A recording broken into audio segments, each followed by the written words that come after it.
भगवत गीता यथारूप अध्याय 7 भगवत ज्ञान श्लोका 7.14 दैवी हेषा गुणमयी मम माया दुरत्यया मामेव ये प्रपद्यन्ते मायाम एतां तरन्ति ते।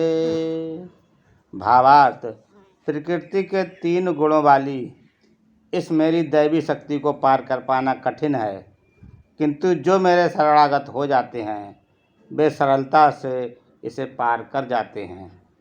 तात्पर्य, भगवान की शक्तियाँ अनंत हैं और ये सारी शक्तियाँ दैवी हैं। यद्यपि जीवात्माएं उनकी शक्तियों के अंश हैं, अतः दैवी हैं, किंतु भौतिक शक्ति के संपर्क में रहने से उनकी पराशक्ति आच्छादित रहती है। इस प्रकार भौतिक शक्ति से आच्छादित होने के कारण मनुष्य उसके प्रभाव का अतिक्रमण नहीं कर पाता। जैसा कि पहले कहा जा चुका है, परा तथा अपरा शक्तियाँ भगवान से उद्भूत होने के कारण नित्य हैं। जीव भगवान की पराशक्ति से संबंधित होते हैं, किंतु अपराशक्ति अर्थात पदार्थ के द्वारा दूषित होने से उनका मोह भी नित्य होता है। अतः बद्ध जीव नित्य बद्ध है, कोई भी उसके बद्ध होने की तिथि नहीं बता सकता। फलस्वरूप प्रकृति के चंगुल से उसका छूट पाना अत्यंत कठिन है, भले ही प्रकृति अपराशक्ति क्यों ना हो, क्योंकि भौतिक शक्ति परमेच्छा द्वारा संचालित होती है, जिसे लांघ पाना जीव के लिए कठिन है। यहाँ पर अपरा भौतिक प्रकृति को दैवी प्रकृति कहा गया है, क्योंकि इसका संबंध दैवी है तथा इसका चालन दैवी इच्छा से होता है। दैवी इच्छा से संचालित होने के कारण भौतिक प्रकृति अपरा होते हुए भी दृश्य जगत के निर्माण तथा विनाश में महत्वपूर्ण भूमिका निभाती है।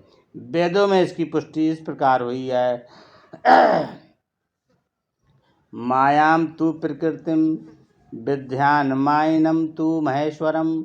यद्यपि माया मिथ्या या नश्वर है, किंतु माया की पृष्ठभूमि में परम जादूगर भगवान है, जो परम नियंता महेश्वर हैं। श्वेतास्तर उपनिषद 4.10। गुण का दूसरा अर्थ रस्सी रज्जू है। इससे ये समझना चाहिए कि बद्ध जीव मोह रूपी रस्सी से जकड़ा हुआ है। यदि मनुष्य के हाथ पैर बांध दिए जाएं तो वह अपने को छुड़ा नहीं सकता। उसकी सहायता के लिए कोई ऐसा व्यक्ति चाहिए जो बंधा ना हो, किंतु चूँकि एक बंधा हुआ व्यक्ति दूसरे बंधे व्यक्ति की सहायता नहीं कर सकता, अतः रक्षक को मुक्त होना चाहिए। अतः केवल कृष्ण या उनके प्रामाणिक प्रतिनिधि गुरु ही बद्ध जीव को छुड़ा सकते हैं।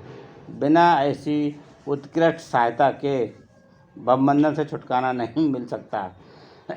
भक्ति या कृष्ण भावना अमृत इस प्रकार के छुटकारे में सहायक हो सकता है।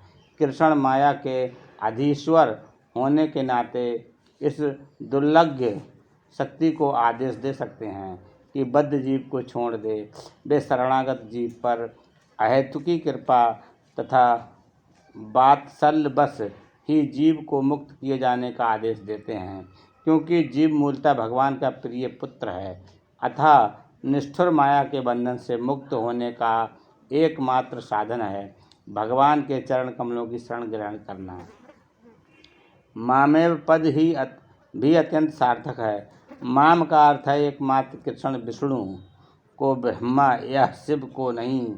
यद्यपि ब्रह्मा तथा शिव भी अत्यंत महान हैं और प्रायः विष्णु के ही समान है, किंतु ऐसे रजोगुण तथा तमोगुण के अवतारों के लिए संभव नहीं कि वे बद्ध जीव को माया के चंगुल से छुड़ा सकें।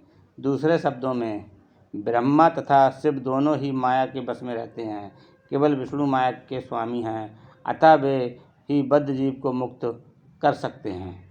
वेदों में श्वेतास्तर उपनिषद 3.8 इसकी पुष्टि तमेव विदित्वा के द्वारा हुई है। इसका अर्थ है कृष्ण को जान लेने पर ही मुक्ति संभव है। शिवजी भी पुष्टि करते हैं कि केवल विष्णु कृपा से मुक्ति प्राप्त की जा सकती है। मुक्ति प्रदाता सर्वेषां विष्णुरेव न संशया, अर्थात इसमें संदेह नहीं कि विष्णु ही सबों के मुक्तिदाता हैं। हरे कृष्णा।